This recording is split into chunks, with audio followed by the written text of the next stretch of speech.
You were my Valentine. Hey, Rhinestoners! Welcome. It is episode 14 of Rhinestoned. Rhinestoned. Yes, and it is Valentine's Day weekend. I Yay! couldn't resist bringing out, well, I mean, it was already here, but just I featuring love her. my Target holiday pillow in the She's so background. cute. We She's love so cute. Target. Uh, a moment for the jewelry. Let's talk about it. Thank you. What are Thank we you. looking at?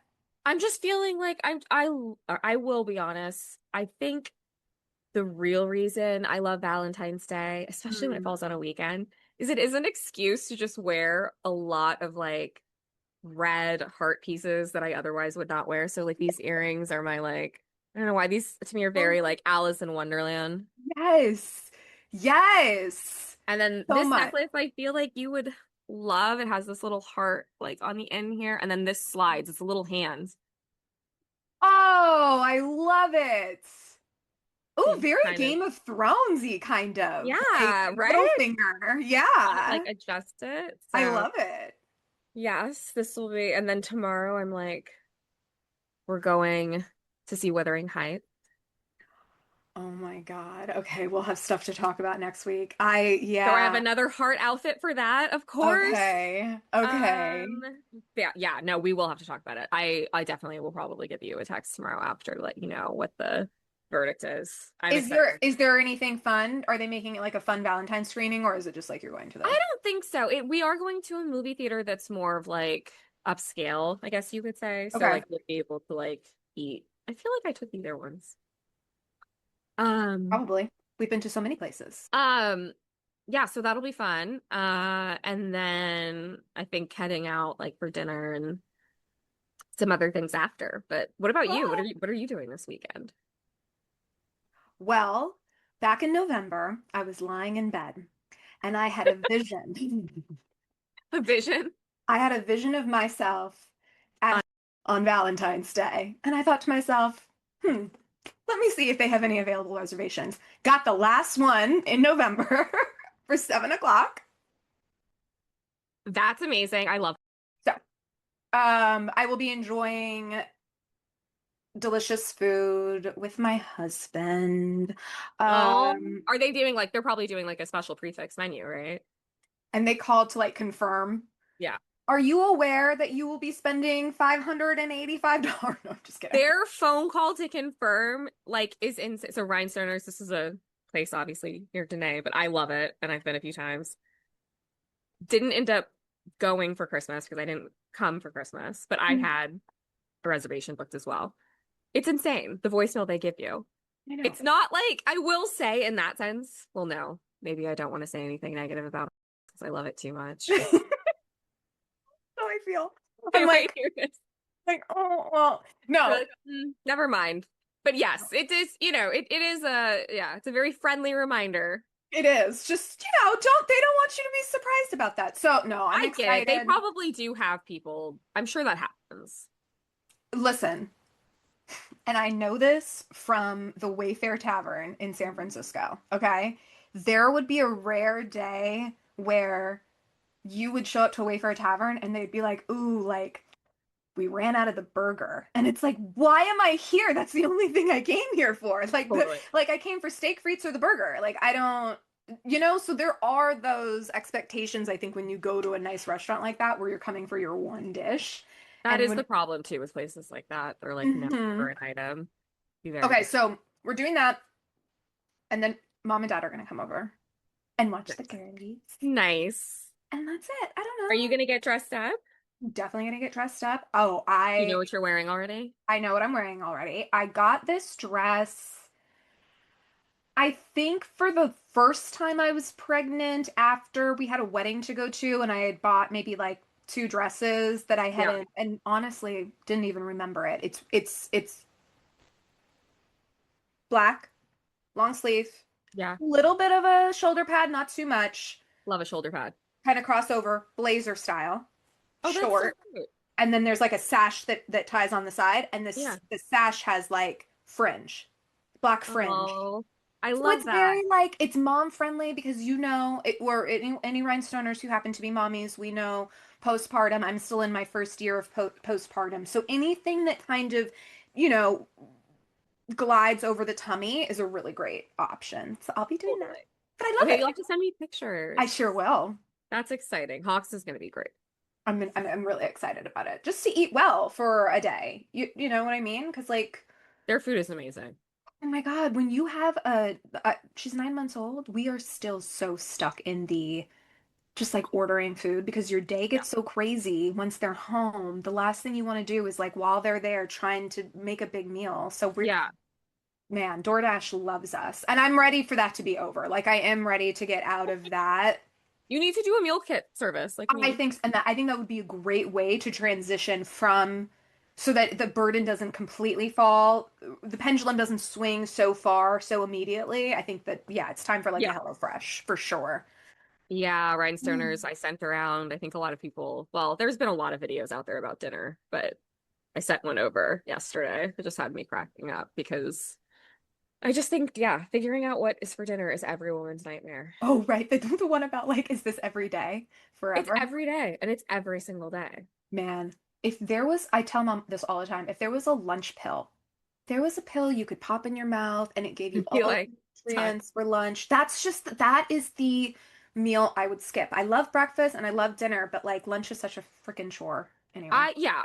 I agree. I love dinner. I just don't love figuring out what's for dinner. And Yeah. it is a lot of work when you're cooking, trying to figure Absolutely. that out. A lot of right now it's a lot of work for my DoorDasher. You You have know. at least the premium, like, whatever, right? Well, yeah, I mean honestly in this area, like sorry, but it's true. Like I have three DoorDashers. Oh, it's the same people? Absolutely. That's wild. Okay, So see, I'll be like, having conversations with them like I know it's raining, like I've got you an extra five coming. that's amazing.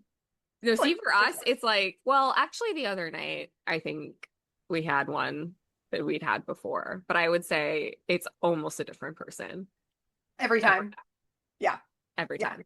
Yeah. There's just I don't think there's enough people in my area doing it. So the people that do it had like 5 stars, 10,000 deliveries. It's crazy. It's That's insane. Anyway. I didn't think about that. I did kind of wonder that the last time I was back because I DoorDash something to mom and dad's, and it did make me wonder. I was like, I wonder if this is like a small pool of people doing this It is. thing. And they're all, I would say too, like they're all I don't know, I don't want to say that because like maybe I'm looking at it as like, oh, they're over a certain age, like they're doing that. They're not doing that to entertain themselves. They're doing it because they need a job. But what I was going to say is like, unfortunately or fortunately, they're all mostly over 55, you know, Yeah, no, totally. I which mean, honestly makes it like, representative of like the area, I think, too. yeah, yes, definitely. Like I think there Yeah. are some people that do it because they need to, and then I think there are some people that do it because they're bored. Yeah, that's fair. So maybe that's everywhere. Um, well, that sounds fun. And it also is a 3-day weekend, so this is, yeah, gonna be a I'm good one. excited.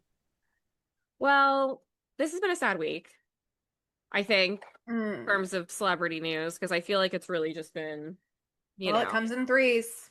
ugh, Who's next? very, very sad, the passing of James Van Der Beek, our dear Dawson.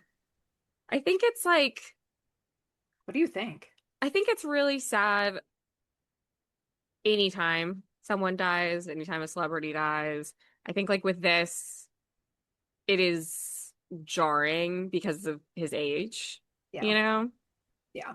And also too, like that he's leaving behind 6 kids. I think like, you know, again, So, it's sad and tragic anytime someone dies, but I think there are certain circumstances that do make you stop more because of, again, like some of the details and just make you think like, why? You know, like why him? Why the father of 6 kids? You I know. know? Um, and yeah, no, I think I've just been thinking a lot about like that show, Dawson's Creek, and like that there's so many shows like that, I think, that did just play like a really big role in our childhood in a certain Yes. way. And I think Yes. Dawson's Creek is definitely one of them. I think Yes. definitely because of like, for sure, the music, right?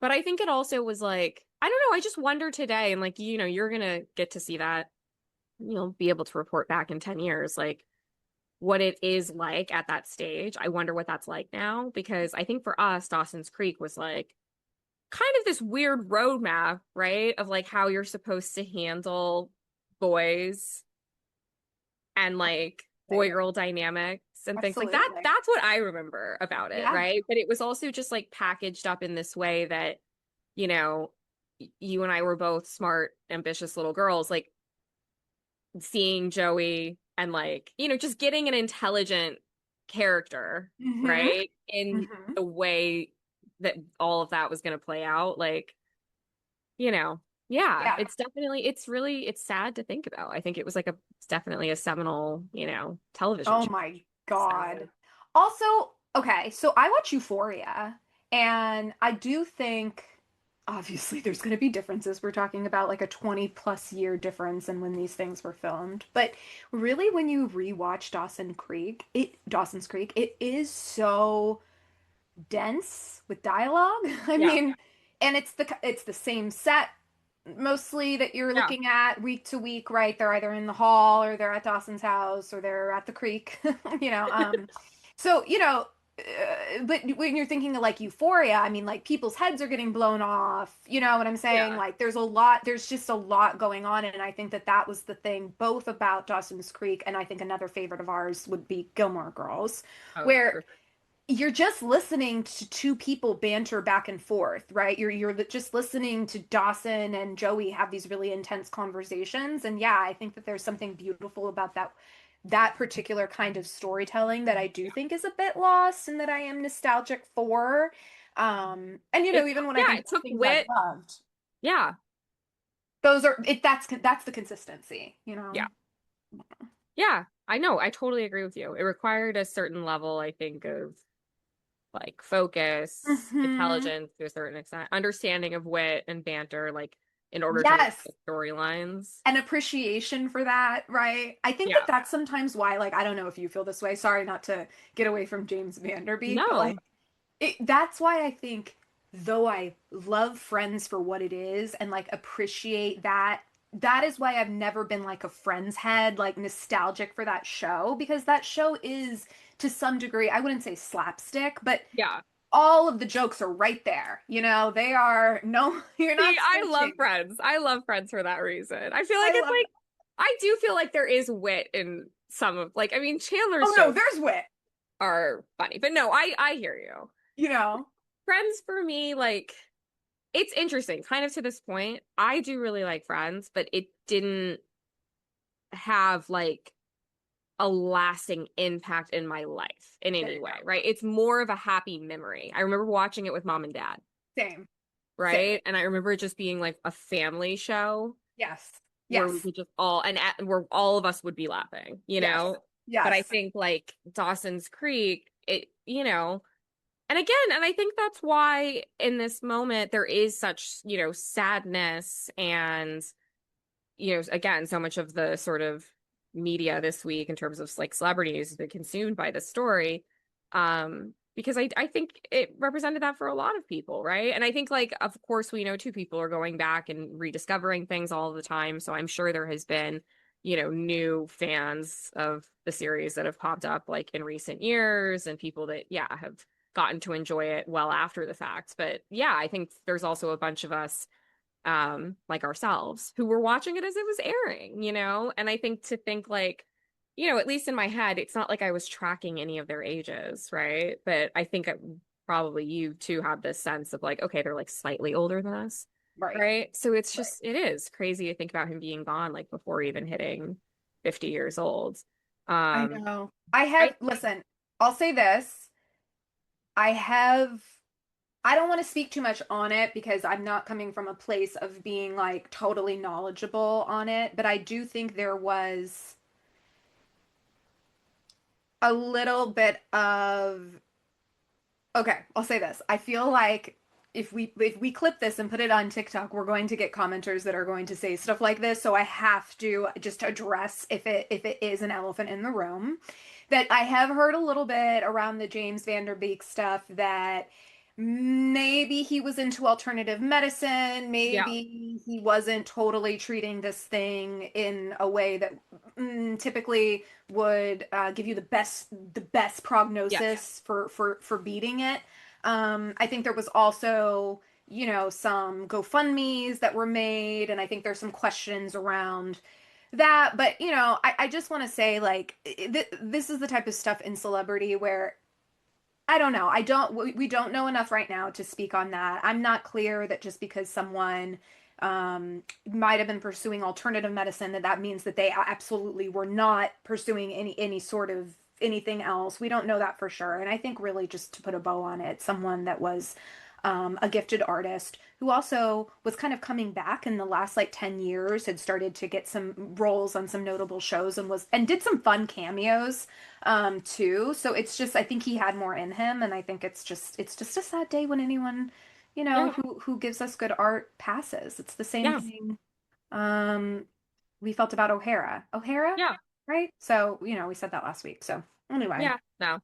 Look, I think like ultimately my perspective on that is that we live in a world where every day I feel like there's like new developments being made about cancer treatments and things like that. And I feel like it's really none of our business if he Yeah, like if wanted to you do it or not. Because I saw some of that too. Like it's just like I think it's crazy that people are even reporting on that. It's like who cares if he wasn't into chemo or whatever, like that's his choice, like that he made with his wife, I'm sure, and they, yeah, made those decisions together. So, like, I yeah, agree. It's sort of like, we all need to just butt out. I will yeah. say, on a sort of separate but related note, and I know this is not very like uplifting, but why are we all dying?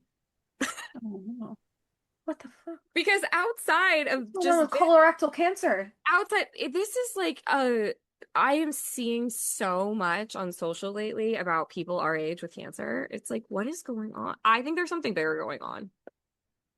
There has to be. Listen, it's the same thing that I said last week about the Niner conspiracy theory, right? It's like, yes, does that sound crazy that there would be a plant that would make that's next to the Niners thing and say, yeah, but then again, so what? You're just not going to look into it? So it sounds crazy, so you're not going to look into it. It's like that's that type of stuff where it's like, man, I am seeing so many reports on, oh, We're- colon cancer rising, and it's like, okay, what are we going to do about it, grown-ups in the room? It's What? just crazy. I was like on some thread the other day and like comment after comment was like, I have a 30-year-old friend, I have a 31-year-old friend, I have a 35-year-old friend. It was like all different types of cancer. I think there's definitely something going on. I don't I know if will it's say, environmental. well, there is, I think, um, I'm not even going to say their names because I'm so sick and tired of hearing Peter Thiel that I just can't even. But let's just go with in Silicon Valley right now, there are some major players who are using this idea of AI for scientific exploration. And so, like, actually taking AI and like training it on the scientific method. And then, I don't know, this is where women in STEM, I kind of stop. In general, right? It's this idea that, like, you could input the elemental makeup of a mineral, the new mineral that was found in the ground, right? And you could Yeah. put in the elemental makeup in that into this AI program, and maybe it could like run something against the what exists for cancer treatment and find overlap and when I heard that, I said, that's how we should be using AI. Like, okay, Yeah. I co-sign that, right? Like, yes, like let's be running a multitude of scientific experiments through AI to find cures Yeah. for better energy sources, right? Cancer cures. It's like, thank you. We don't need another, like, Grammarly, I don't need another chatbot. I'm good. Thanks. I'm okay. Oh God. We're Another okay. chatbot. Yeah, it is very concerning though. It's been on my mind this week more than ever because obviously I think it has brought up this topic in different ways and there's just been a lot of like recent studies and things like that, but I think I blame social media. Dude. Dude, I I mean, blame social media plus stress. I think it's stress. yes. I also think it is environmental. I bet there's stuff that we're eating that's like slowly killing all of us, and I'm sure that's a factor as well. I think our food supply is definitely, you know, problematic. So The that could be contributing. But I don't know. I do kind of feel like it's stress. I think about like what it probably was like for our parents at the 30 to 45-year range and the level of stress they were feeling compared to now, because you're sort of just constantly having it magnified by everything around you. this is why, this is why I fundamentally do not understand swingers. I swear to God. It's like, who has the fucking time? Like, who But they're has the probably less stress. I don't, well, maybe. Shoot. I need to get my car keys and put them in a bowl because I literally, like, who has the time? They're all just in Utah, just bebopping around, sticking and dicking. And it's They like, you have know less what? I honestly I think maybe they're less stress, more time for More life. recreational activities. I'm serious. I mean, there's got to be something about that they figured out. I agree with you. But yeah, I can't even turn my brain off to like enjoy a massage. I couldn't imagine turning my brain off to enjoy my best friend's husband's dick. You know what I mean? It's like, okay, I really have to get into it, right? Like, so anyway, Oh, that's just how I feel about that, in case anyone wanted to know. just a light Valentine's Day Just topic, to let you know. swinging. Um, Um, okay, well, it feels like forever ago now, but we did say we were going to talk about the Super Bowl since we talked about it before it happened. what we And think? I just want to say I am so fully tired of the conversation around Bad Bunny. I just think that people care way too much about this. Hmm. Like there's just been so much coming out about like, was it a good performance? Was it not? Should he have been there? Was it an okay message? Is it okay that it wasn't in English when this is America? Like, get over it. Okay? And here's the real reason why. Outside of the Super Bowl performance, the Super Bowl itself sucked. Okay? So, like, I don't even understand why people care. Like, why are we acting like the Super Bowl is the same type of event that it Yeah. used to be 5, 10 years ago? It's not. Like, I think that we all need to just get comfortable with that because I don't think it's going to change. Hmm. And that doesn't mean that like I'm gonna stop watching it, just to be clear, Rhinestoners. Like I will continue to consume all of the culture all of the time, right? The Super Bowl has this place in American society because for the longest time it has been a community unifier. It's monoculture. But I just think that, and it's even you can see this with the discourse around Bad Bunny. Like it's not a unifier anymore. Mm-mm.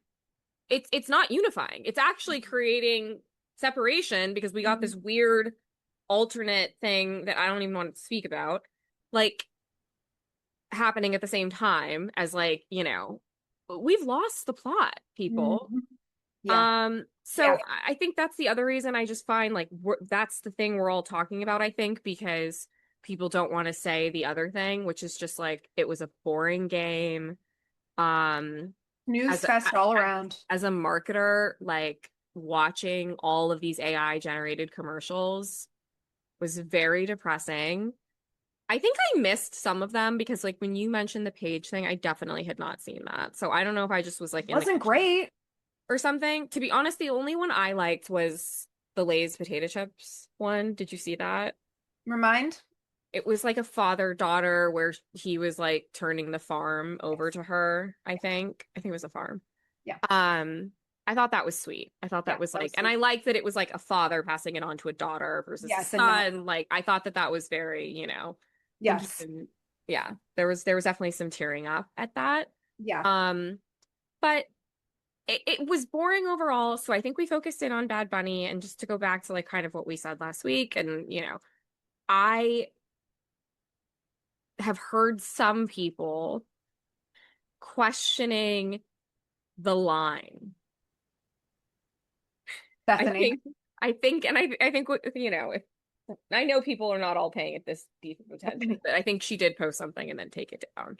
And Anyway, I don't really know if she needed to take it down because she wasn't really giving her opinion, but what I thought. she was doing that clever thing she always does where she's kind of like She both sided it. tossing something out there and you're like, is that where she stands then? Or is it not where she stands? Yeah, her and Theo Vaughn. Yeah, she was questioning like, you know, for all of these I think she said entertainment vehicles is how she put it. For all of these entertainment vehicles, where is the line? Okay. Again, it doesn't matter. Mm-mm. Mm-mm. We need to accept that art is art.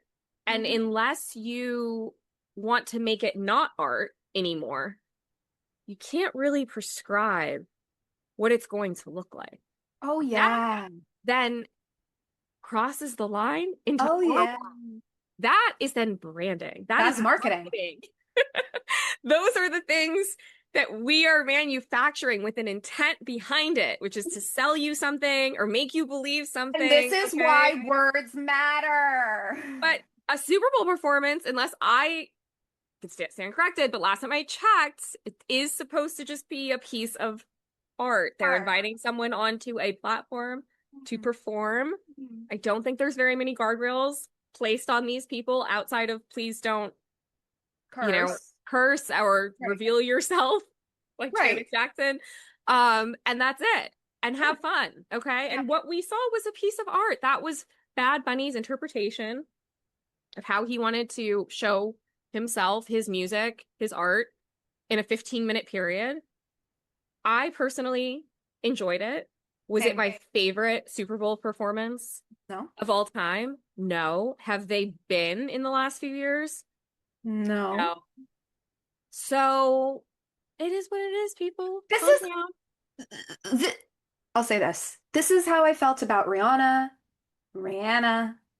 This is how I feel about Usher, right? Which is like, these are my beloveds. I mean, those are artists where I know all of the albums, all of the songs, right? Now am I like going on, am I seeing Rihanna on every tour? Has the woman even toured? I'm not even sure. Has there ever been a Rihanna tour? I don't even know. No, I think but it's been a while. I love Rihanna down. Like I love Rihanna. Rihanna, I think is really how you're supposed to say her name, to be quite honest. And that wasn't the best Super Bowl performance, and that was okay. And I honestly felt the same way about Usher. I was like, okay, it's lackluster. I think the reality is that it's incredibly hard to do this without an excellent team behind you. And I think sometimes when we see like, oh, that wasn't whatever. It's like, okay, but then think about Rihanna's performance, right? It really was her on a platform moving up and down. That is not going to be as dynamic and as memorable as something like Kendrick Lamar's performance, which takes you on a journey.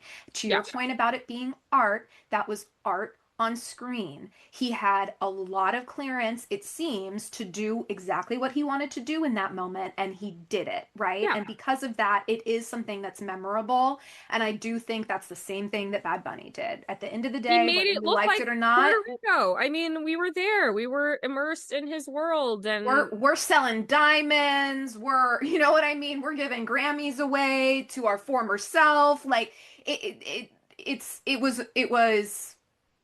the electrical poles to call out the blackouts in Puerto Rico, right? There was just a lot. And I even think the last thing that I will say about this is, you know, everyone said, you know, his biggest song this year, he didn't play it until the very end, right? And I even think that like that's part of that artistry too, where it's like, yeah, I'm not going to give you everything. I am going to hold back what I want to hold back. And I even think the way he used Cardi in that way too, you know, like, no, I'm going to use Lady Gaga. I'm going to do what I want to do. I'm going to make the white lady dance for me. Yeah. Go perform, Lady Gaga. Like, yeah, that's right. He did do that. I love it. the only thing like, and I love Gaga. The only thing I will say about that moment is I still just don't get why it couldn't have been one of his songs Yeah, that's or I don't know. Like that just was the only curveball for me because I'm just like, why are we giving Bruno Mars a platform in the Super Bowl? I can't stand Bruno Mars. I'm dude. sorry. I will say though, Bruno Mars stays absolutely undefeated. How Like, is it like it's insane? Like Rhinestoners. Here's the thing, just to be clear, it's not like I have a personal thing against Bruno Mars. I do feel like largely his music sounds the same, especially like some of the earlier stuff that made him famous. and even Silk Um, Sonic sounds the but same. I will say I feel like it's every freaking year where it's like I'm singing a Bruno Mars song. It is annoying. He's This one of man is, those. I mean, he must be like, I don't even, Bruno Mars, he also is like a mystery to me because you don't really see Bruno Mars like out. But You that's know the what I other thing, mean? but that's what I'm getting at. Like that's the other reason why I don't really have like this strong, like I just don't get him as an artist. Anyways, I I did think, think okay, Gaga looked amazing. It was very cool that she turned the song into a salsa. So I yes, thought that was like, and again, it is Bad Bunny's performance. If he wants Lady Gaga there, I was really proud of myself. When we were watching it, I was like, that's a real couple. That's a real, like, I was like, you but could feel then it. when I saw that it was actually like the wedding and all that, I was like, Yeah, really cute. So I loved yeah, that. I thought that I was, loved that touch. um, a little bit of drama. Well, I guess there was like two other noteworthy things. We saw the introduction, or rather the first sighting of Kim K and Lewis Hamilton. Sure did. Vroom vroom. What do you think about this? Do you like Lewis Hamilton? He's weird looking. That's what I was thinking. I was like, is his hairline receding? No Why does he shade. like these weird looking men? Like, I really just wish, like, what my hope for her was like, like, what is that Italian actor's name that Chloe was rumored to be with? Oh, I know who you're talking about. Yeah. Oh, and he's like in a lot of things now. Like, he's in that Sydney Sweeney movie with Mhm. Amanda Seyfried. Anyways, I follow him on Insta. That is who I want Kimmy to be with. Yes. Someone that looks like that. Like, Yes. what are we doing with Lewis Yes. Hamilton? Like, I ugh. also like how, why, And is it true that he dated Kendall? what Because I saw a lot of things where they were like I saying know, like but Kendall's there with in front of both of her ex-boyfriends, Bad Bunny and what I heard or the TikTok that I saw when those photos came out of the two of them in the parking lot going in together, I don't know if you saw that. That was the first Kim Kardashian photos I saw of her and Lewis. It was like oh, a okay, couple of yes, I days think I see days that. ago in the bottom of the hotel. And what that caption was saying, but it was like reality or something like that, was that Kendall and him had met first, Okay. and that Kendall basically was like, "You're cool. Like I could see this happening between us, but like I really am getting like sister vibes. Like Kim would be great for you, kind of thing, is how it happened. Interesting. Okay. That she almost I mean, look, I put do them on. understand she is at a certain level now where like probably in her mind she is looking for a financial equal. Yes, That's what I'm gonna guess, right? Because yeah, for a lot of different reasons that I won't get yeah, into right now. But so from that standpoint, I understand, right? He is very much someone who would fully understand. He's not going to need any sort of lessons on that, right? Like fully immersed, fully capable, fully, bringing his own nut to the table, let's say. So I think I could see but in I'm that sense how pumped. there's that draw. Yes. Yeah, But I don't know. I just kind of, I know, I know, all the men, all I the know. he's just one of those ones like over the years I'm just like, okay, cool. Like yeah, he's good Here's at he's good at what he does. And outside of that, like I would like to not see him on my screen. and I have here's what I think. This is the bottom of it for me. I even feel this way about Pete Davidson. I just don't want her with a fuck boy, and there's something that does give fuck boy about Oh, him. I have 100%. no evidence for that. I just feel it oozing from his body. It And is that is why I stand the Pete Davidson relationship because as much as I think that that was not a good pairing and that was not going to be her forever. I didn't necessarily get the sense that Pete was going to like cheat on Kim. You know, I didn't Yeah. get the sense that he was going to like fuck her over. I think he was pretty much going to eat food off of her feet until she was done with him, which is exactly what happened, right? So she just needs someone like that. Like I think this is where women and we can talk about Cardi B. I think it's Yeah. a good, right? Where it's like there is this thing a little bit where I wonder, and this is going to be a read on Kim, and you know I love her, so I'm sorry, Kim. When you're not educated past a certain age, maybe your motivations remain rooted in that age, right? And I do think there's a little bit of Kim, and I could ascribe the same thing to Cardi B, where I think there's still this like, I'm 18 and I still want to date the hottest guy on the block. I Yeah. still want the coolest guy with the coolest car, Yeah. with the coolest friends. And that is like a very immature mentality to have when you're looking at a life partner and someone who you're gonna have children with. And I think Yeah. to tangent to Cardi B, that is the mistake that she made is like she thought he was fly. Well, that's not enough of a reason to have a child by him, But right? that's Like, what I'm getting at. It's like, look at Eve. I forget Eve's husband name, right? thank But you. she married into that like aristocratic white wealth. Billionaire. Yeah, she says he's not a billionaire, but multimillionaire is what she says. Quiet money. That's what I want for these women. Okay? Quiet, like as quiet as a mouse. Okay? Like almost like you're not there. That quiet. Okay? Just like you're a silent partner. But seriously, it's true. I think you're right. I think they're looking for like a fame equal Yes. as opposed to like here is someone who could still be on my level but is living Thank you. a purposeful, quiet life doing something outside of the public eye. Yes. And maybe they'll be supportive, but they are not going to be seeking fame in the same way. Yes. They I think still I want, think that would be very hard for Cardi at this point to date someone like that. I think she definitely, and it's like, who can blame her? She's clearly so much fun. I love seeing the like footage of her talking to Travis Scott and Quavo. Like, did you see like Travis Scott like take her shot and out of her hand and take it? no, but did you see the robot falling on her? Yes, I did see that. That was She's hilarious. so unserious. She's always, I just feel like she is living her life and she is trying to have fun all the time and just enjoy. Okay. So I understand her being drawn, I guess, to someone like Stefon Diggs, but No, that what was a I was weird gonna say, decision. that's such a, what you said was such a great point because it is that Kim Kardashian and maybe Cardi B to some degree are still hoping for that Vogue cover, that Kanye West and Kim. They're still hoping to shut the Met Gala down, Yeah, right? They still want that piece to be right here. And to your point about Eve, it's like you're never going to shut the Met Gala down with that guy. No matter what outfit you put him in, no matter how well you dress him, he will yeah, always be the tall, awkward white man on your yeah, shoulder. And I know that's boring. I'm not saying white or race has anything yeah. to do with this.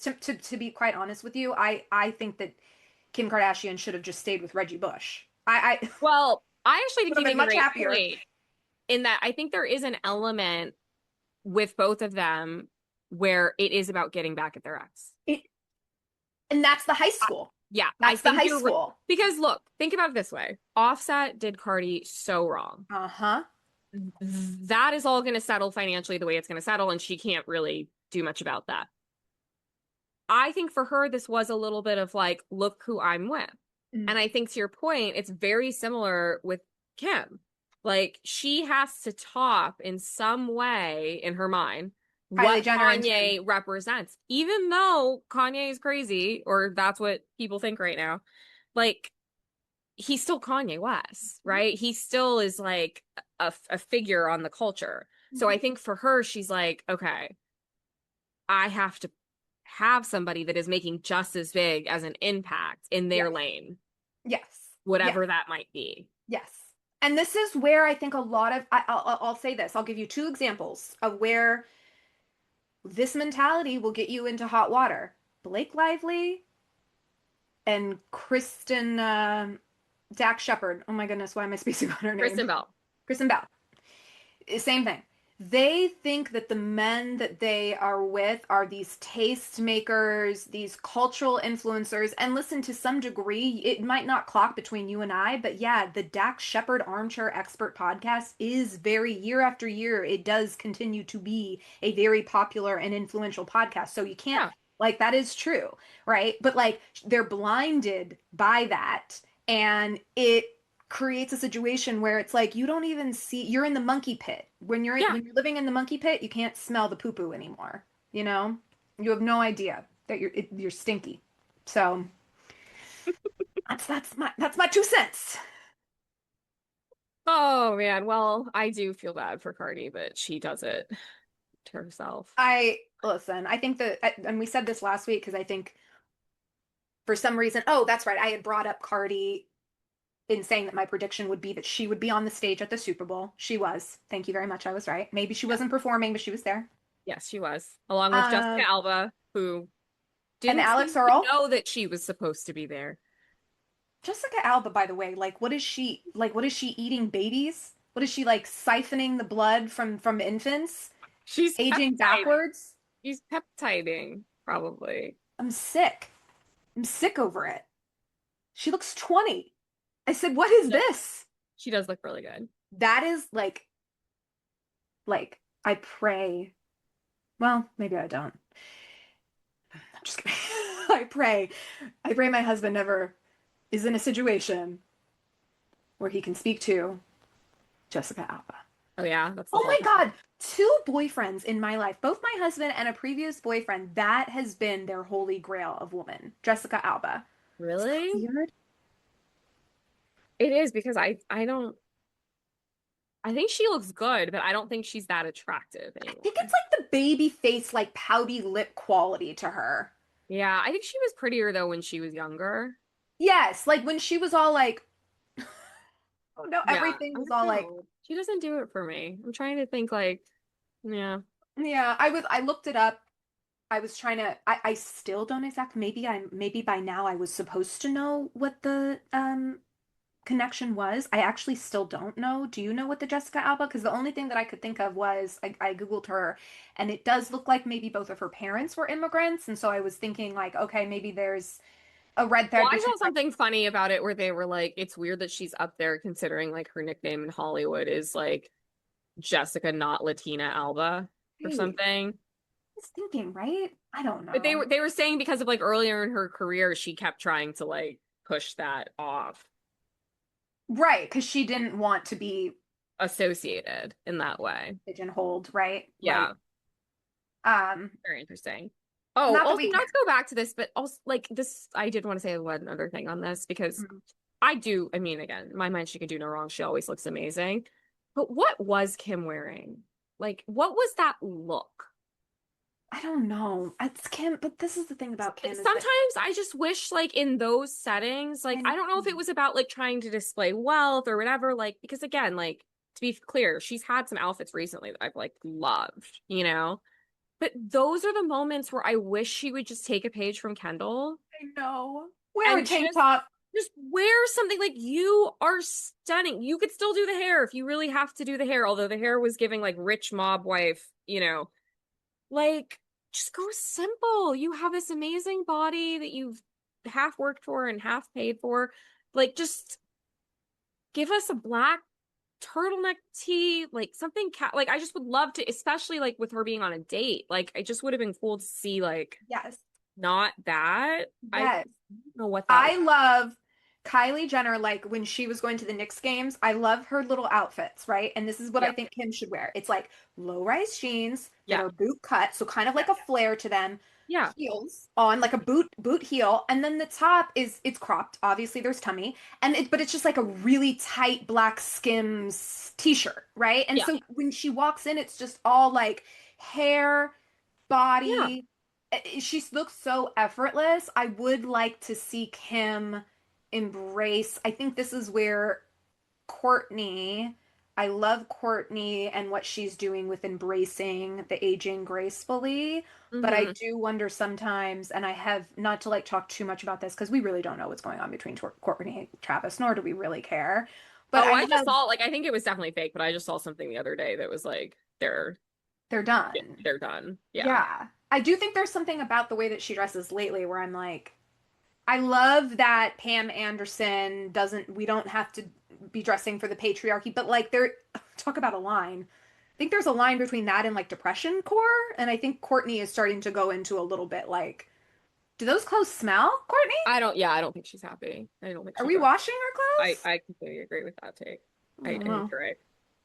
Well, speaking of what people are wearing, I was gagged this week. I sent it to you right away. I was so proud because I was like, I saw this post of Blake and Justin Baldoni, and then I sent it to you, and then I went to the comments, and the comments were like, they are matching. They're idiots. Okay, I just have to say, this is why I still believe that there was something going on between them. I still I don't think we did talk about this specifically the last time we spoke about this on the pod, but there is a sexual energy there. Mhm. Okay. And I believe that that sexual energy translated into them showing up to court wearing the same color scheme. Because what are the chances? First of all, it's a terrible color for her. Why are you wearing all olive green? Where are you going? You look like you're on like a fancy safari trip, okay? And then it was like, well, obviously we know it's not okay to wear all olive green. So Mhm. we gotta Need a throw a trench. gotta throw a pink shirt underneath it. Duh. That's obviously the color combo, okay? So that's Blake. And then Justin's like, I don't even know what his thought process is because like I didn't know men owned those colors in their Yeah. wardrobe, Yeah. Yeah. to be honest. Apparently. Um, and I think also too a lot of like the photos I've seen of him, like I think they live in LA, right? So I I am believe not so. familiar with He's a surfer. Justin Baldoni's winter weather game. Like I don't know what his vibes are. Now I'm getting it. Actually, in that regard, I would say, I guess that is sort of how like an LA Yeah, guy yeah, would dress in New York. yes, He would be yes, like, give me some colors, give me yes. And like some warmth, layers. Yes. And I, well, okay, and let's be real too. Like we all know a lot of this, like how you appear in court is important. I think that it's a soft look for him.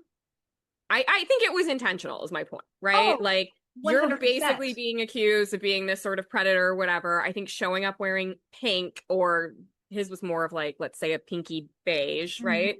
Hmm. Hmm. It does make him appear non-threatening, shall Yes. we say, right? Oh, yes. But again, for them both to land on this, it's like, I Mhm. just, and here's the thing, Rhinestoners, that I am just dying to know. This is what gets me about moments like this. It's not just that it's so funny to see it and like everyone have the same reaction. It's that somewhere in the world on that day, Blake Lively got really, really upset about this. And I would give anything to have been a fly on the wall for that conversation. Who did she tell first? Did she call Ryan? And was it Ryan that she Don't complained? believe Like it. someone heard from her on this topic that she was pissed and could not believe it. And what do we do to course correct? And how do we make sure this doesn't happen the next day? And I just literally would give anything to know just the dynamics of that Mhm. conversation, the I know. timing, how quickly she realized it. Mhm. She rolled into that courtroom, saw him, and was like, you've got to be fucking You've kidding got me. to be kidding me. I, what you said in the very beginning, I think is so tea. I think they fell in love. Yeah. And I think this is what Or it's leading emotional me. affair. That's what I think was Mhm. happening. And I think she was ready and ripping to make that work. She said, Ryan and I haven't been working. This is all alleged, and I know nothing, and I'm mostly a liar.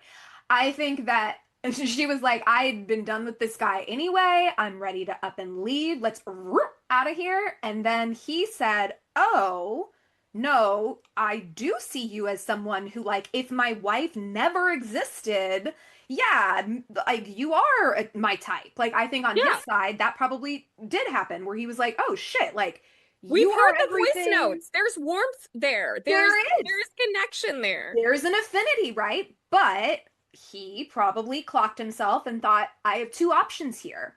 I can blow up my life and run off with Blake Lively, or I can just hunker down and ride this thing out and let her be in love with me and ignore it and get to the end. And I think this man thought that he was going to be able to do that. I think he hoped beyond hope he would be able to do that. And I think what happened is that he wasn't able to. She was Nope. too in love. She was too burned. She couldn't believe that he didn't leave his wife for her, and she decided that she needed to blow up his spot because of that.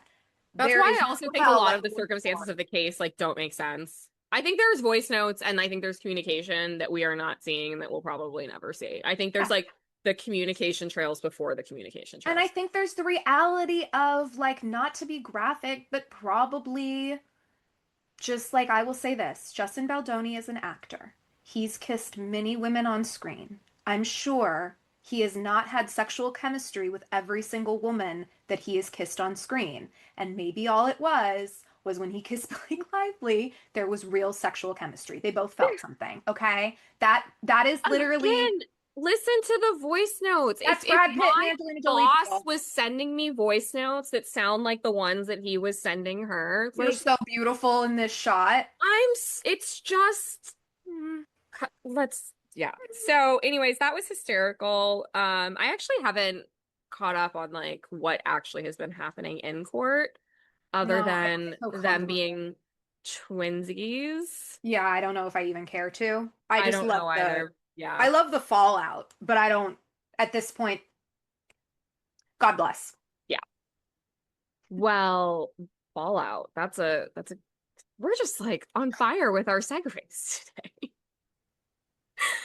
Because to go back to the Super Bowl for a second, there has been quite a bit of fallout No. for a dear former Oh, man. housewife, Miss Jill Zarin, who is suffering consequences this week, shall we say. Um, crazy turn of events. So I think, we Wow. already went through the Bad Bunny stuff, and of course, everyone felt the need to immediately jump in with their commentary, including Jill Zarin, who, as one could guess, did not have a lot of nice things to say. She definitely was very vocal about not liking the choice, Hmm. the fact that it was in Spanish, la di da di da. But what was funny is that earlier this week it was announced that we're finally going to be getting that reboot from all of the old New Right. York Real Housewives. And I think Right. we've been, I don't know if we've talked about this on the pod, but like this has definitely been in the background for some time. I think we did talk about it when we did the BravoCon episode that, Luann, There's so Ramona, like they're all still in the picture, but not. And there was a lot of rumors around BravoCon. Like, are they going to be rebooting NYC with like a mixture cast, right. And then I think it came out like, oh no, definitively this is not happening. And I will say for the record, I do believe that probably around the time of BravoCon, there was some ambiguity about what was going to happen there because one of what was being reported, but now that we know the timing of this other show, my guess is that they were probably actively shopping the show Yes. around that time, Yes. hoping that Bravo was going to Pick it. pick it up. That's Yep. not what happened. I think it's E that's taking it up. Correct. So we got some interesting news. E is going to be doing this reboot, and Jill Zarin had been sort of at the forefront of it. And unfortunately, her Super Bowl tirade, she got herself fired right quick. Right Man. quick. Man, consequences of our own actions. Talk It's about crazy. karma. I mean, I'll be honest, I couldn't help but laugh. Like, I've been so invested in this story, Rhinestoners, that I actually joined a Kelly Dodd live. Did you join that? I couldn't help it. I was, because I mean, I'll just say, like, Kelly Dodd is an interesting one. Like, I did enjoy her for her years on Orange County. Where she's kind of headed since then, I don't necessarily agree with a lot of what she has to say, Right. but I find her fascinating. Yeah. So I just happened to be on Instagram and I got the notification, Kelly Dodd going live. And this was like as soon as it was breaking. And I do know that Kelly Dodd and Jill Zarin are friends. And so I thought, I want to see what this is all about. So I'm like on her live. Well, she's just like doing her makeup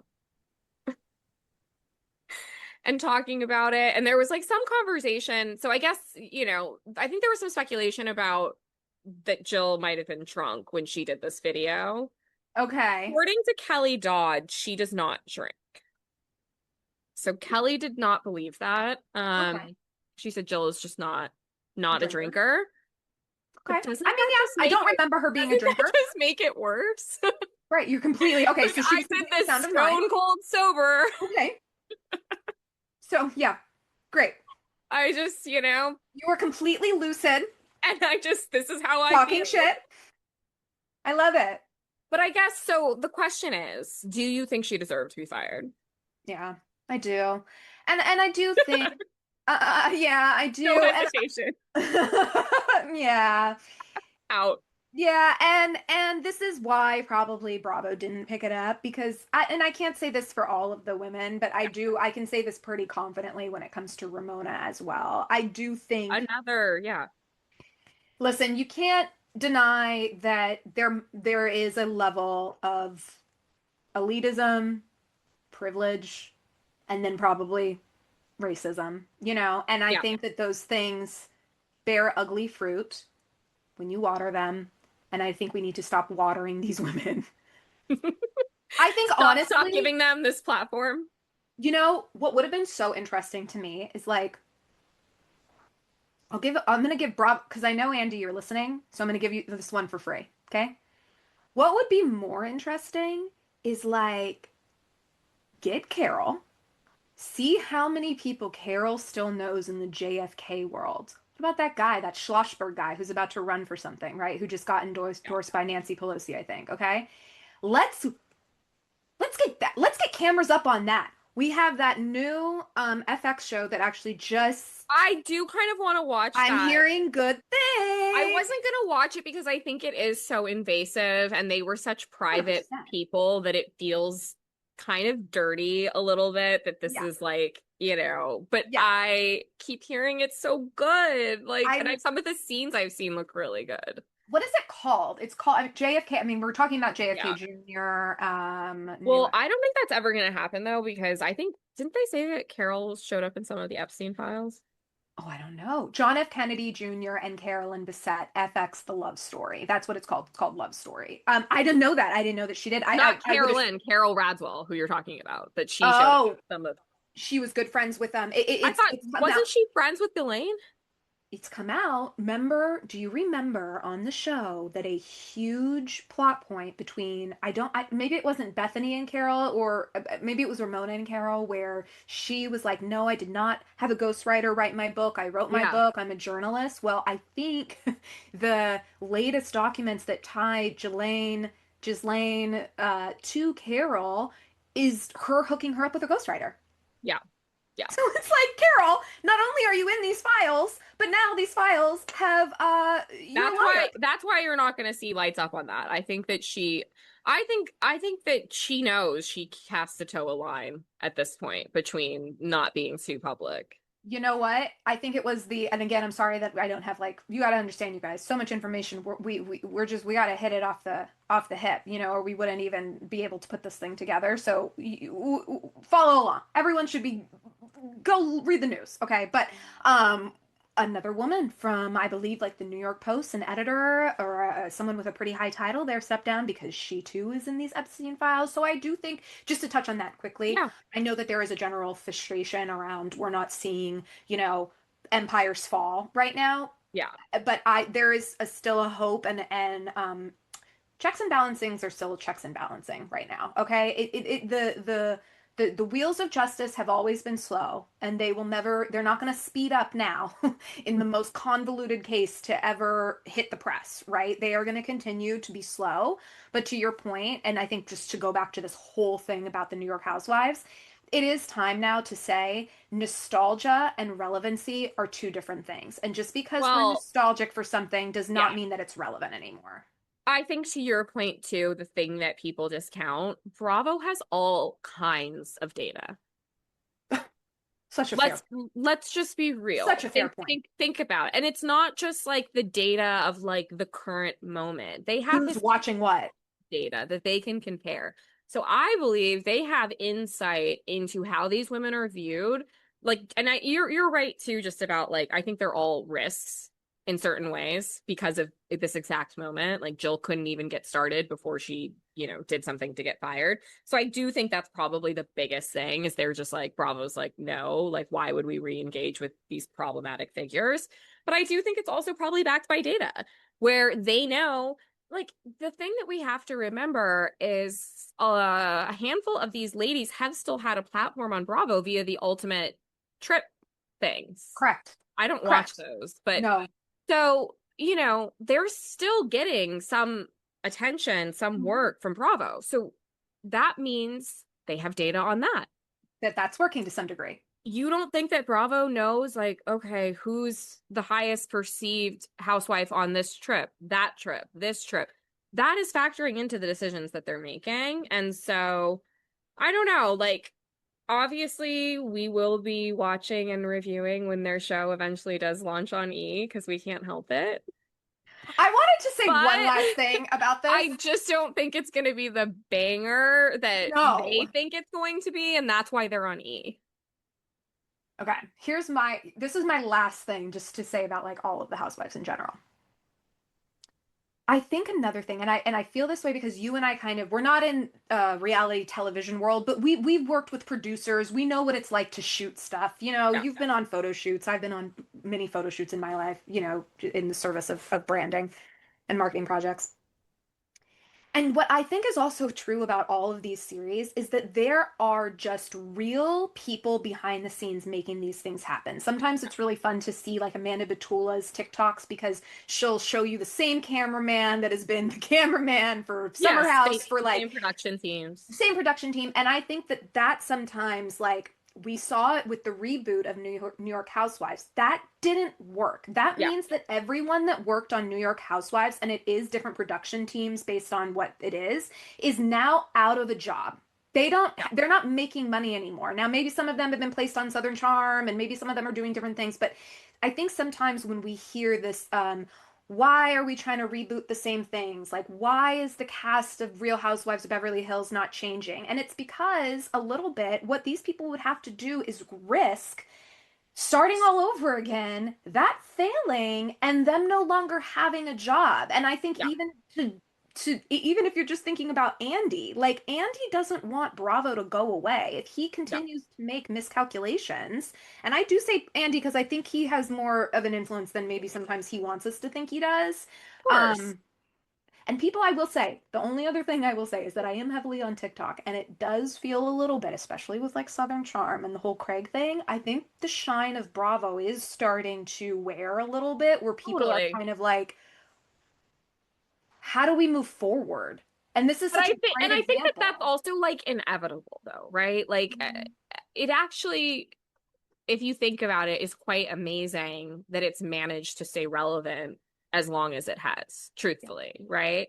Because some of this is already getting tired, certain franchises, that's why they've had to do these reboots. Yeah. Right? Because no one cares about these reboots. Vanderpump Rules. Things just don't go the way that you think it's going to go. So I do think we are just reaching like a saturation point.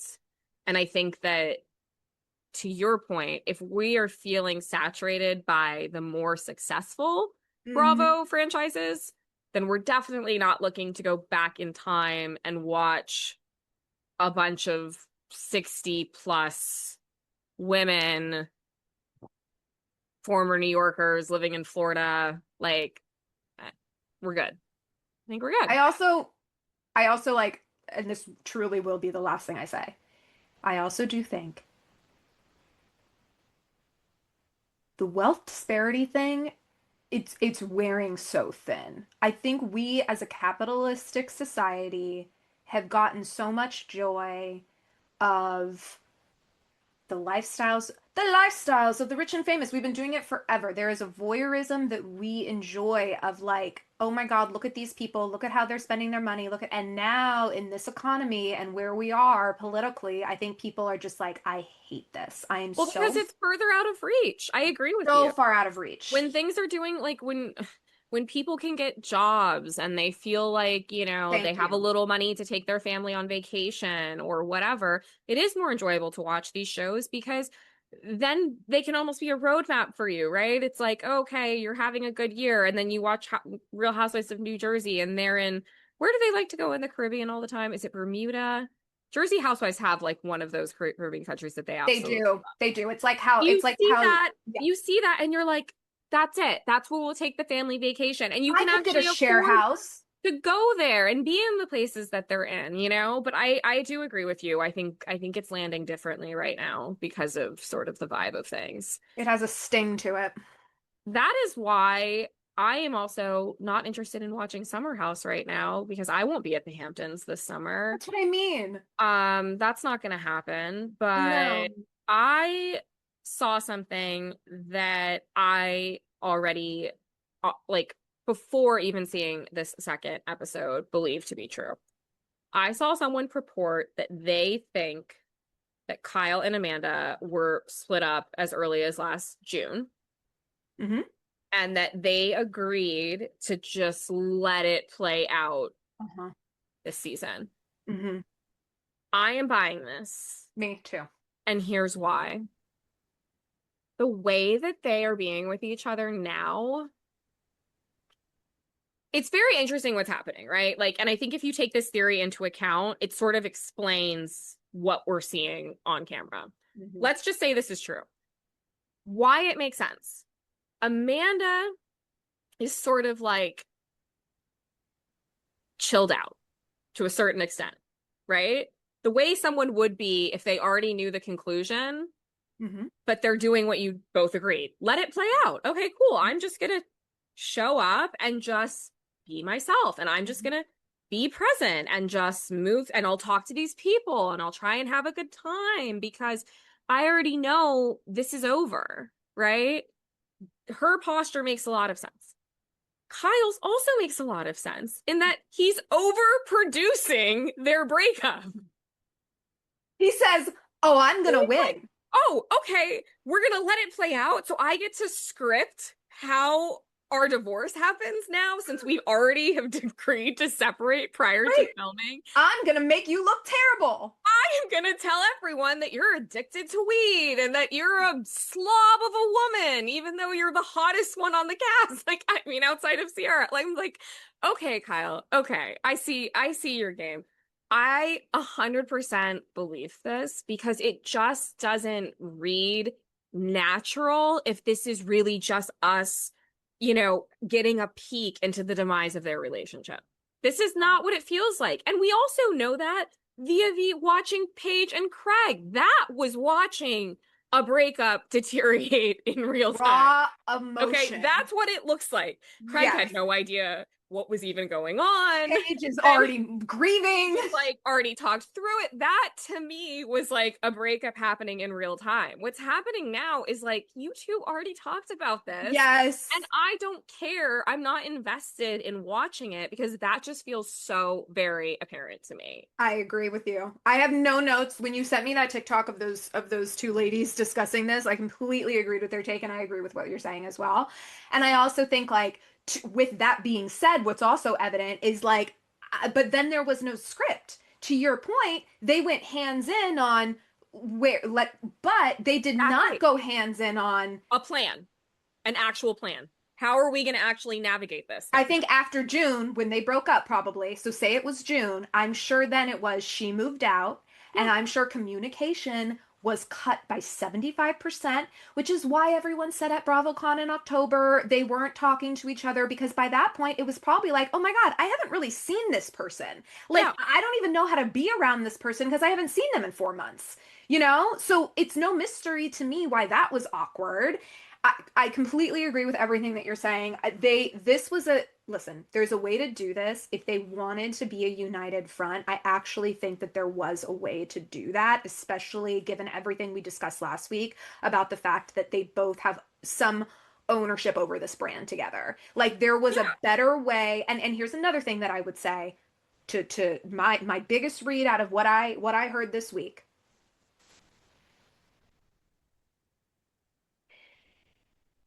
You are going to invest in and create a weed product called Flower Boy that is a drinkable THC drink.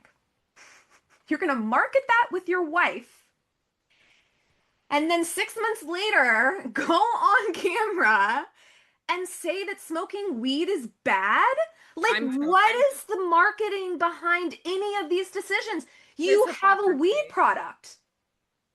You have a weed product that you're actively trying to launch because your main product, Lover Boy, is not selling the same. So now you have Flower Boy that you're trying. It's just, it's like, you said it last week, like all the decisions that he's making are crazy, continue in my mind to be crazy. If anything, I'd be saying, you know, one of the things that Amanda, like the way that I'd be talking about this on camera is like, one of the ways that Amanda has really been coping now that she's on Zoloft, because she's talked about, you know, her SSRIs that she's on, is having weed. And I told her, like, I really care about your general health. Let's create something. Let's create a product by which you can have your THC, but you don't have to smoke it. And that was the idea that we born, you know, Flower Boy out of. There was such a way to, like, I don't know. Kyle is like, I thought that whole scene was problematic. It felt like he was trying to like shame her in that moment. Yeah, I feel like even with like, you know, just in the wider context of like,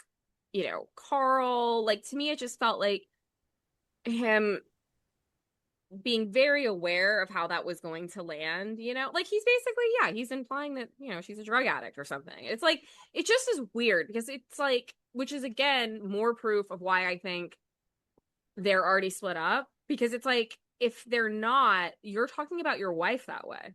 which is Right? Which is just sort of, you know, and then to go back to your earlier point where I think they miscalculated, it would have actually, I think part of it, if it's true, them saying let it play out, is because sadly we all know there's clearly nothing of note that's going to happen this season. So they're like, okay, this can be it. But I actually think it would have been more interesting if they had just come to the table saying, so we've split. Absolutely. Let us Well, I in. don't know why they didn't think that could be just as interesting. Like, you don't need to pretend like you guys are all still together so that we, the viewer, can feel like we've watched your divorce. Yeah, You could just show up and announce the divorce and then let us watch the fallout from that. exactly. And at Exactly. least it would feel more authentic and truthful, because then we could be talking about your journey in going through your divorce or going through this separation that you've already decided on. Yep. Instead, it just feels like they're trying to pull the wool over our eyes. And it's just sort of like, I don't know. I really do believe this theory because something is just off. And if this is what the whole season is going to be like, of like Amanda basically giving us nothing and then Kyle like overproducing their breakup, I'm good. And I would say this, like this for me, and again, I don't know. I know I'll say this. Sometimes we get comments on these videos on like TikTok and Instagram, but we'll be like, "Do you know these people? Oh, did they tell you that?" And it's like, "You guys, this way no. What we're doing here is having fun and shit talking about and kikiing about stuff that we know nothing about. Like, if that doesn't sound like something you want to do, scroll on." I have a crystal ball. I totally know. Like, straight. You kidding me? I have my Bravo ball. I rub it and it all the truth comes out. It happens. Come on, right? I didn't know that you had that ability. Shoot. That's why we started this whole thing, because we were like, you know, we are clairvoyant. How could I keep it to myself? How could I keep it to myself? Share with the world. I agree. But no, what I was going to say is I don't know. The reality is they could have been really working at this thing. Let me tell you what my impression is, though, that they didn't. And the reason why I say that is because of the stuff like the marijuana stuff, right? Where it's Yeah. like, if that is still something that you are bringing up as a point of contention, that is something that I swear, I promise you guys, if you would have gone to 3 therapy sessions, you could have worked out. Like I really do. I promise. And I just don't think I'm getting the read that Kyle and Amanda really like they've fought for this relationship. Yeah. They've sat down. They've made and I get that impression too. Last thing I will say when Amanda was talking to Sierra. So sorry, not Ciara. I'm really sorry, people that I called her Ciara. When people were talking, Oh, I think I said Sarah. I don't Yeah. know. I feel like in my brain she's more of like a Ciara. I don't know why than like a Sierra. But anyway, I don't know. And not that there's like a difference, but anyway, Sierra and Amanda were talking poolside, and I did think what they were saying last week was really interesting when Amanda said, like, I don't know if it's the own voice in my head or if it's the voice of all of these commenters Totally. telling me, right? And That was interesting. that's where again I get the sense that no work has been done because if that's truly something that you're working through, again, if you sat down with a therapist and you told the therapist like, "Hey, cards on the table, my brain and how I'm perceiving this relationship is so messed up because and I'm sorry, last thing I would say about that too. Kyle even mentioned for the first 7 seasons they used to watch the show together and then they would fight again Yeah. sitting on the couch about everything they were so again that could have you could have gone to someone and said this is the dynamic of our relationship, it's the way that we make money, we love each other and we want to stay together, but the reality is that we do not know how to cope with the fallout from the cameras and like is there Yeah. a way that we could still be together where we create like and that's what you do when you love someone. And to be honest Yeah. with you, I never got the sense that Kyle loved Amanda enough. I think that Amanda really loved Kyle and really wanted Kyle to work, and now I think we're seeing like the opposite of love isn't hate, it's apathy. We're seeing that on screen from Totally. Amanda. She's done. She is Yeah, she's so so the checked love is out. gone. So I don't know. I think like outside of their relationship demise, I'm just not getting a lot from Summer House right now. I don't really have much else to say. Let's see. Let's reconvene next week and maybe there'll be more happening in the mix. I was happy that Lindsay's back. I think maybe I'll enjoy it more when she finally comes out to the house, which it sounded like wasn't going to happen for another 2 weeks. And honestly, what I would just love to see is like just Carl like making out with people. Like God, I would really I don't care if it's like old Carl now and I know people are Yeah. kind of like, Well, "Oh, I know he Carl." is going to kiss the blonde. God, I really want to see that. I just want to see They make out, that I know.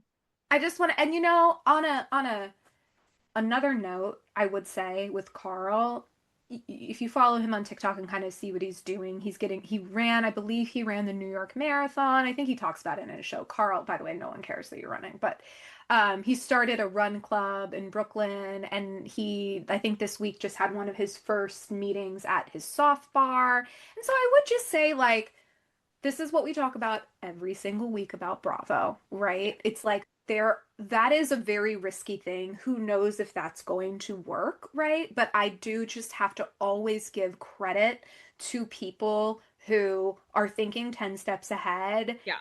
about how this is going to be a jumping off point for them to do something beyond.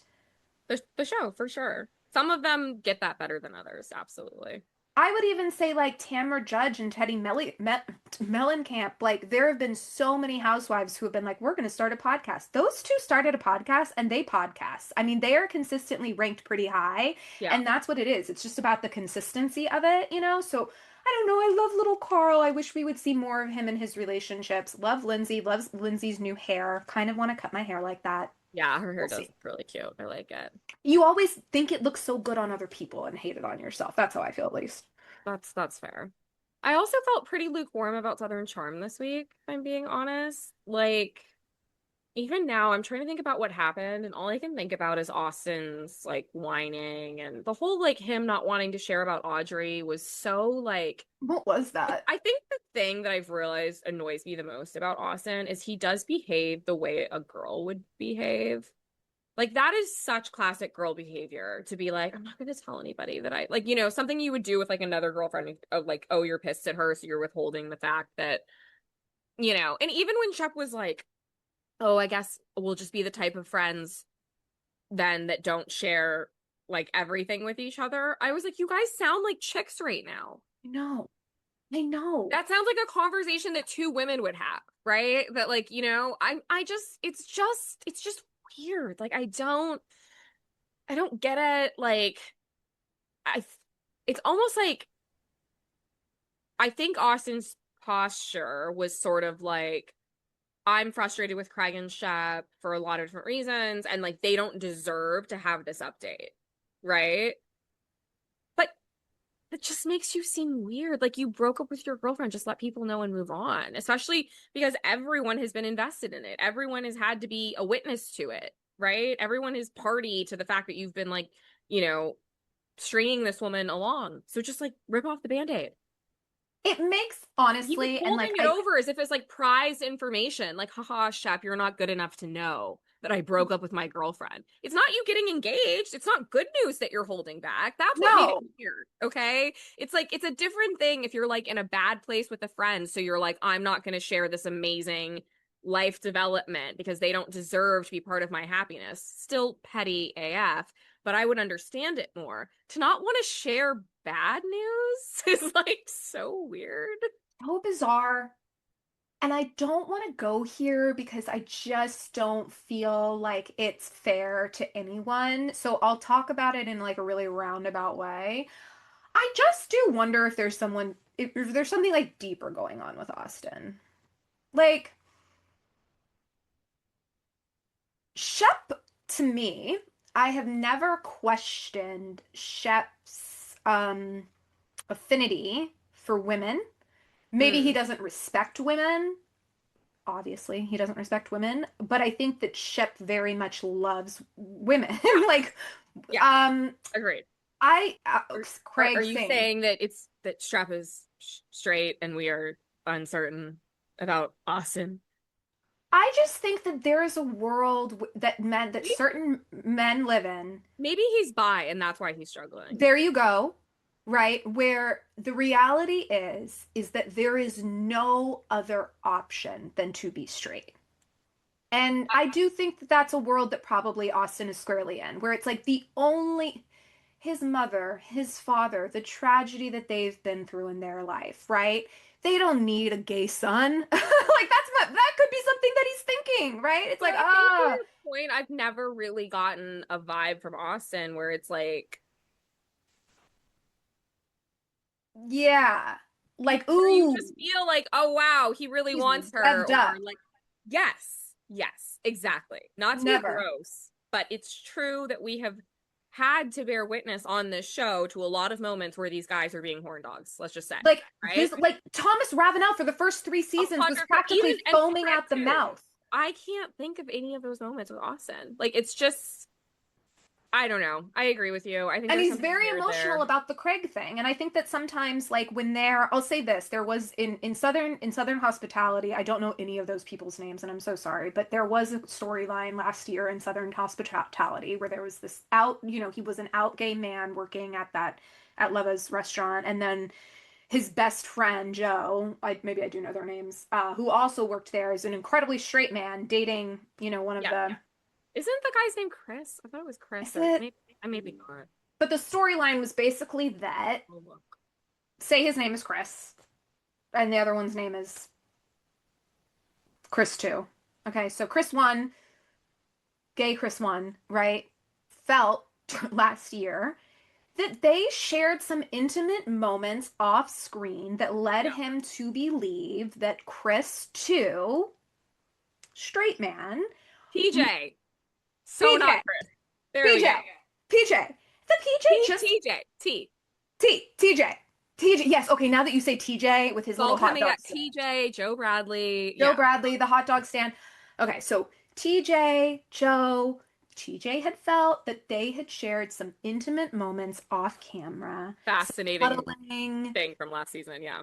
some long touches that led TJ to believe that maybe Joe, not that Joe was like, but then maybe Joe did feel, There was something there. and that's all. And again, this is so speculating, and I don't know any of this, but I just sometimes like just being a viewer and taking everything at face value. Yeah. Sometimes it's like the Occam's razor. It's so stupid, right? But like sometimes the answer is like the simplest thing, and maybe just the simplest thing is that this is a very sexually frustrated man.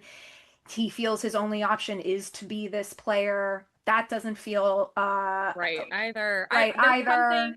There is just something off. I don't know what it is. I don't know how I to wish explain. him well in his life journey. He's only 37. I mean, only 37. He's only 37. No, he's 38. Okay. What happens either. Sometimes I go back and forth on that. It's like it's so hard being in your 30s because there are some times where it's like 36 feels so young comparatively. Yeah. And then there are other times where I'm like, well, I'm dead.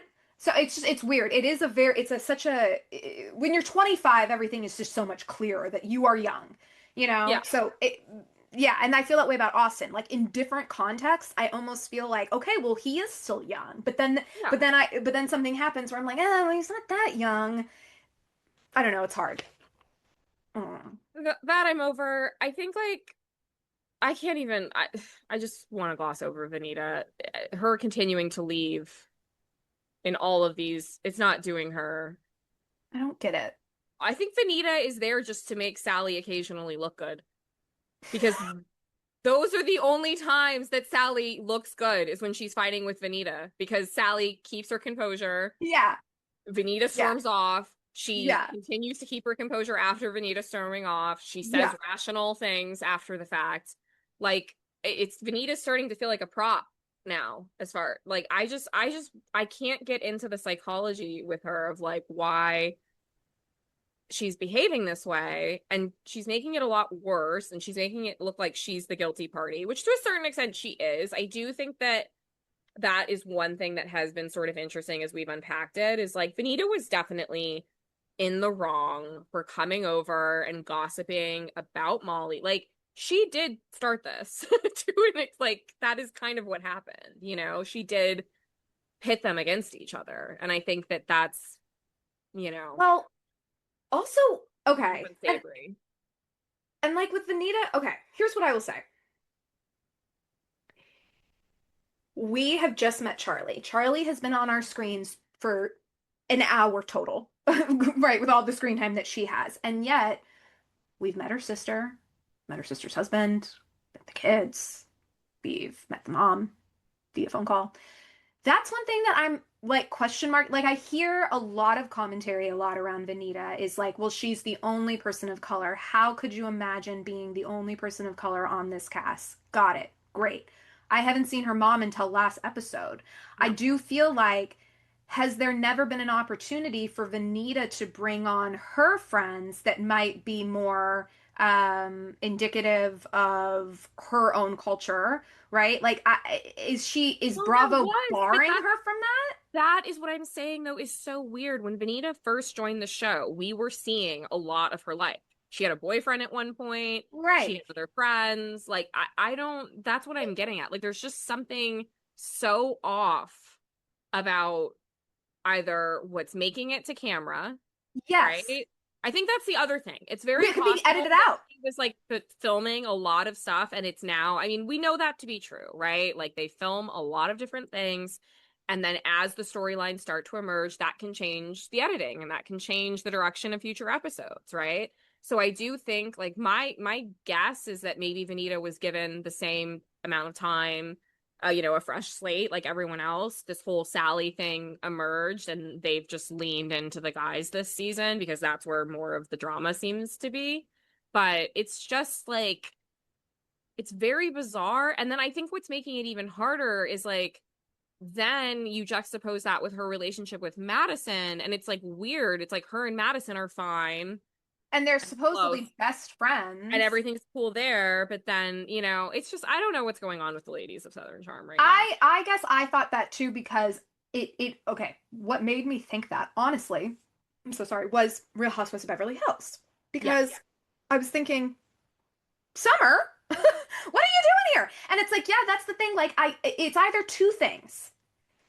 She does not have any other friends and outside of this, and she's not bringing them on camera. Or to your Yeah. point, she is, and they're getting edited out. And I wonder if it's the former why, and I wonder if it's the latter why. Because on the other world with Beverly Hills, you have someone who's new, like Bose, Yeah. and she's bringing on someone who's not a part of anything. And it's not like Summer was adding a lot. Everyone on the table was like, Summer.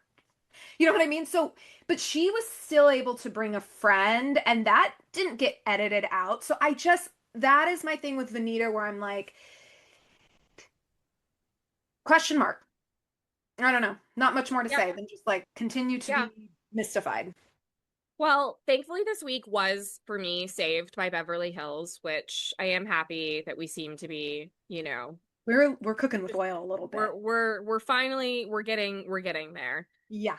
I am still just dead over the fact that Rachel Zoe is not only so cool just on her own, but she managed to completely get away with planning the most exclusionary trip that we've ever seen happen. And not just exclusionary in that she only brought Kyle and Dorit, but also a level of taste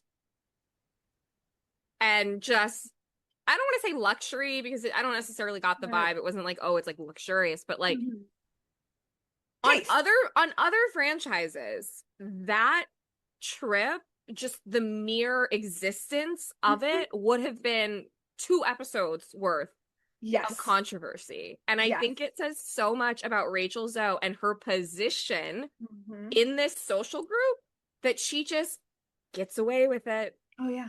And the reason I mean, maybe we'll see maybe next episode, because I think they, we didn't get like a direct preview. We got like a look ahead at the season. So maybe this will be addressed further. We all know Erica was pissed, right? Like she said something about it. She thought that she put in the time and the work there. She was not happy, okay? Yeah. But the juxtaposition of then watching that trip and then the awful like Amanda dinner, reality TV gold. And let's be real, it just also says so much about how Rachel views all of the women, in that Kyle and Dorit are the only ones that she thinks are on her level. She wanted to make it about like, oh, it's because I'm bringing together friends and they have a rift and I'm going to be the peacemaker and all. Like, she was very clever to like give that as the reason. Girl, that is not the reason. You know what's going on. As we see from future episodes, you just think Dorit is hot and has it together and you like her whole vibe, which of course you would. Dorit is amazing. Kind witnesses kind. Yes. Okay? Exactly. That is what's happening there. Game recognized game. And Kyle Richards is Kyle Richards. She is the queen bee of the show. She is, the leader. She is Kathy's You shall not pass. sister, who she's good friends with. Okay. Like, this was so strategic and just gets away with it. No big deal. Oh, we're not coming to Amanda's. We're going to be in the Hamptons with Donna Karen. Like, what? And also, to your point, I also feel like I can call out exactly why. You're not going to invite Kathy because deep down, Kyle hates Kathy. Also, Kathy wouldn't go. She wouldn't go. I think the real reason is just because she knows Kathy well. They are very close, Rachel and Kathy. I think she knows that, like, that's not Kathy's kind of trip. Yes, I agree with you. I agree. Amanda, she thinks is a scam artist. Okay. Jennifer Tilly, she thinks is annoying. Yeah. Bose, she thinks is below her, which is a whole nother conversation. 100%. And then Erica, she thinks is a liability. Yeah. She thinks that she loves Erica. And I think that she would have been friends with Erica if Erica was still with Tom and she was still in the house. I don't think Rachel wants to be seen in certain circles with Erica because of Erica's perception. Yes. I think she'll be friends with her. And I think, I don't think it's like, oh, I won't engage. I don't think she's like on some moral high horse. No. I just think, like, again, not someone she's bringing around Donna Karen. No. That's what I think is happening. I Yeah, think there's Dorit there's said it best. I have been to the Hamptons a bunch of times, but I feel like I have unlocked a whole new world coming here with Rachel. I don't know if she said unlocks a whole new world, but like that was such a perfect voiceover for that moment because we as viewers, I think we're realizing that too. Of yes. like, holy shit, we've arrived. Yes. We've seen the Hamptons 5,000 times on all of these shows, but now we are seeing it through the lens of Rachel Zoe. The only thing that I could compare that to, only because it's so, well, not anymore is this, but only because the change is so immediate, is like when you're growing up, and this is a total West Coast thing, so sorry, Rhinestoners, but when you were growing up, you go to Las Vegas broke. You go when you're 21, you go when you graduate college, right? And then you turn like 30 and someone says, "You want to go to Vegas?" And you go to Vegas with money. And then you realize, "Oh my God, I've never been to Vegas before." Wait, hold on. I didn't know these places existed. Wait, what have I been doing? I was in a Dunkin' Donuts line throwing up on the ground, and now I am in the exclusive, I don't know, pool that no one knows. You know what I'm saying? And it's like, it is just that, like, it was for me, that was like where my brain went. I was like, I do know that feel there. I mean, I've been to some way nicer places than Vegas. I will, but I'm just saying that immediate of like, yes, wealth unlocks different, not just people that you know. Not just wealth, but status. I think I read it more as a status moment. Thank you. I think You're right. a lot of Good people correction. Found that Hamptons restaurant. I think even the other cast that have gone to the Hamptons could easily have gotten a reservation at that place. Yep. It was more that it felt like they were definitely being, led to a table that had been selected for her in advance because they know her. It felt like she was put in a part of the restaurant where all the other celebrities are, hence Donna Karen coming up. Like, to me, it was very much like a status and the respect, right type of fame, like, moment where, because again, I'm not trying to judge, but like, it's a bunch of women staying in a house. The house looked really nice. It's not like it looked like the most amazing Hamptons house I've ever seen. So I didn't feel like it was like oozing money. It was more just that she's connected. Right. And she has a very positive perception within these circles. Mm-hmm. Someone said, why was Alex Earl with Bad Bunny? We talked about it. David Grutman, the Miami of it all. There could be a million reasons why. And not to talk about Kimberly Noel Kardashian again, but one of the things that I do think I see in Rachel Zoe as well is like sometimes being a decent human being, being cool to be around, being someone that doesn't, you plan a whole party and there's a blackout and you're just like, what are we gonna do? I don't know. Caftan on, let's roll. Like, she is just so unflappable, and I do think that that's something that, like, to your point, money can't buy. And sometimes, like, when we are trying to rack our brains, like, well, why did Alex Earl? Maybe Bad Bunny met Alex Earl and she was awesome. Like, I don't know. Like, what are you doing this afternoon? Maybe she was the coolest person he's met in 5 years. And he was just like, I want you there. Like sometimes I do think like it's just to your point, it's more about how a person makes you feel, you know? The aura. I mean, look, the last thing I'll say specifically about this is like, we know it felt magical because the whole Dorit and Kyle having an issue completely went to the wayside. That was the part that was cracking me up the most. Even Kyle was like, Dorit and I are just like, we can't believe we're here. We're just like, what's going on? Like, they didn't even have the time or the energy to continue their very big blowout that we just had and that clearly has not been resolved, has not moved in any sense. Okay. We're just picking back up from that, but it doesn't matter. We're in the Hamptons. Who cares? Okay. I'm so sorry not to go here, and we will not get deep on this, but I do just have to draw a red line to the Epstein files from that, because that's it though. That's what happens. It's like the cool guy invites you to the island. You go once. You kill a pig for dinner. You're like, that was fun. The cool guy invites you again. You kill the pig, and then they're like, we're gonna bring out naked women to slosh around in the blood of the pig. And you're like, okay, I guess. And then you go again, you go the third time, and they're like, listen, here's what we're gonna do. we're gonna kill the pig, the women are gonna slosh around in the blood, and then we're gonna let three of them go, and then we're gonna release one, and we're gonna hunt her. And you're like, shit, where did we go? How did we get here so fast? But this is the thing, like that is what status can do to people. To your point, Yeah. Kyle and Dorit were ready to lay down arms and just be like, Oh, like we're cool with each other. whatever you want to That aside. do. It's no mystery to me how nefarious things happen among this elite class of people, right? Yeah, I Because get that. Well, because it's true. It showed the power that Rachel yes, has in that moment, and that they yes, were not even going to attempt to have an argument or any kind of disagreement in front of her. It was immediately like that. I just think it was fascinating. Even Rachel saying, "Oh, the point was for them to like get along, hash out there's no hashing of issues that's going no, to happen on that trip. no. They are literally just doing their best to be the best guests they can possibly be so that they can get invited back again. Thank you. Thank you. And That's all sometimes that we that saw. is where complacency gets to a dangerous point. Now, for our Real Housewives, it's so fun and we love it. But yeah, it just in general, it's good to not good to see, but it is just a reminder of like, yeah, there is levels to this stuff that we can't even.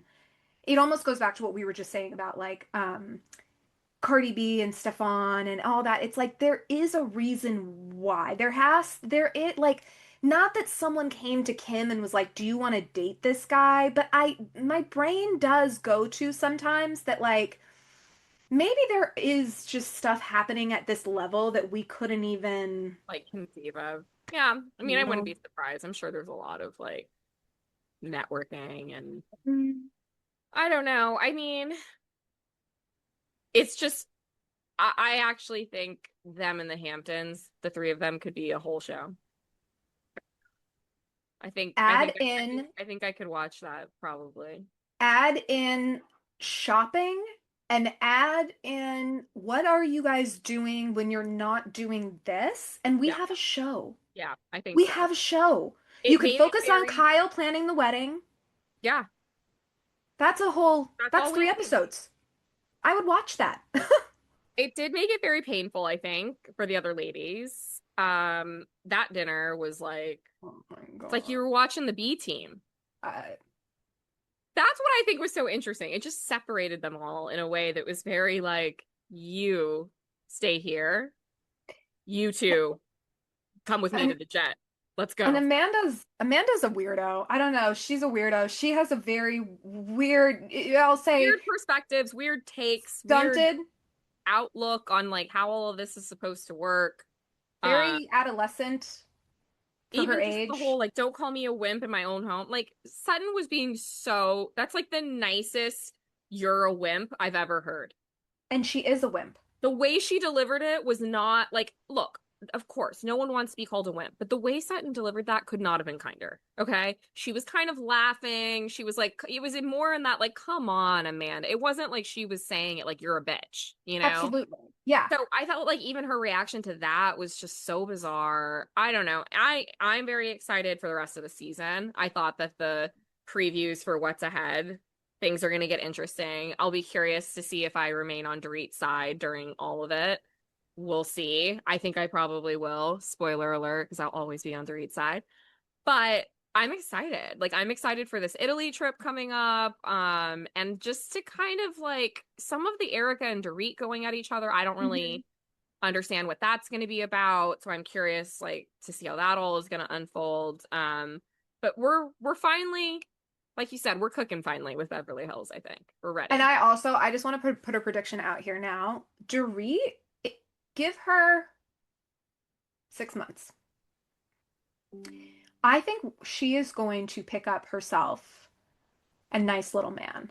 I Yeah. think we are very close to her. I'm gonna guess And I'm 35. going to want to watch that on the show Same, once she has that guy. same. I think he's gonna be like stable and young. Yeah, I think so too.